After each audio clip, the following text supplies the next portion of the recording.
waa dhawahay bismillaahir rahmaanir rahiim magacaygu waa nabadoon bedel jaamac xirsaam loo yaqaan bedelaan gare maansadan waxa la yiraahdaa magaceeda qayr loo daaya waxa yiri marka qaadirka loo waa nin qaali ah oo wax qabad leh qayr loo daa qowleysatadii dadka qalan jirtay la qabqabayo qoryihii buu ka ururshay qayr loo daa waka qaranka yay qallooclaan jiray qunyar socoyo qumaatu u toosay qayr loo daa qarannimadii yaan dareeno waa qabownay qayr loo daa xildhibaanada qaylinahayee mooshin qorayo waa qaldantiina joojo qayladoo qayr loo daay shaqaalaheena iyo ciidamadeennii qatanaan jiray qaatan lacagtoo waa qaboobeen qayr loo daay hadday madaxdu qaldamaanna adoon qayliyan qunyar wax u sheeg adna qayrow qaata waanadoo qayr loo daay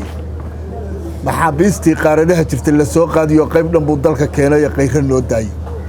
dekadaheennii layska qaatana wuu ka qayliyo qandaraasyadii waa ka joojiyey qayr loo daay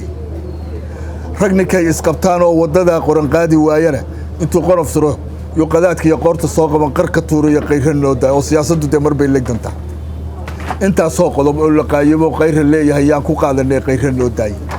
middaa qeexayaan mid kala qoro adna qayrow adaa qorayoo qaybinahayo haya qalinkee qurba joogun ha qadarinine ragga qaranka iyo jooga qorraxdan oo qodna u bixin xilka qaybsi sidan qalad iyo khilaaf ba u dhicin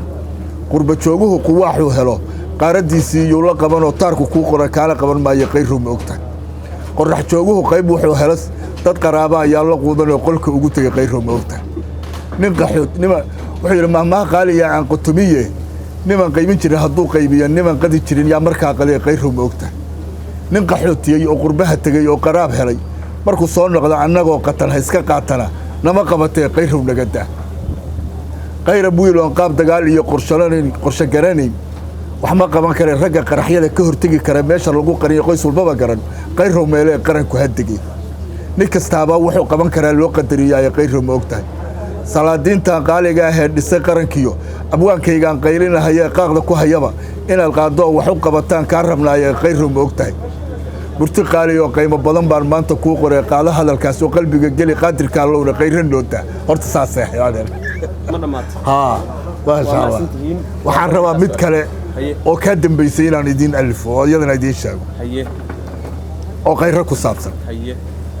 wuxuu yiri qarnigan aan joogno qaaraduhu hardamayaan qas iyo dhib badan jiro qaran dumaynin hagi kara wada fiican qori kara qudbadiisu waxan tahay qowlkiisu run yahay horta qayr waa koobe qof labaad ma haysa qaadirkii abuuraa jagadan u qoray oo xukuma u qaadano waa qayb ilaahay Soomaaliya qaldaanay qayrkeen aan raacno qayrkeen aan raacne qayraana deecno qumaati ula shaqeyno afarta qorsheeye iyo qodob kale aan raaciyo qalbigiisa may galin inuu hanti u qaato qasnadaha ka buuxsado qasadkiisu waa meel qarankeeni duway buu qodobada u taagyo qayrkeen aan gaarin qayr uu isleeyahay Soomaaliya qaldaanay qabiil bayna daashadee qayraana deecno qayrkeen aan gaarin qumaati aan ula shaqeyno afarta qorsheeye iyo qodob kale wuxuu yahay kuwa qaylinahayee qayr maanta diidanow kuwa qaylinahayee qayr maanta diidanow iimaanka idin qoomano waa qaldantiina sheekh qaariya u tago ka tufta quraanka bariinaad qabowdaan haddaad qaadan weydaanna waxba qaadi maysaan qurun dhalaatay qalqalloox ka dhaansada Soomaaliya qaldaanay qayrkeen aan gaarin qayraana deecno qumaati ula shaqeyno assalaamu calaykum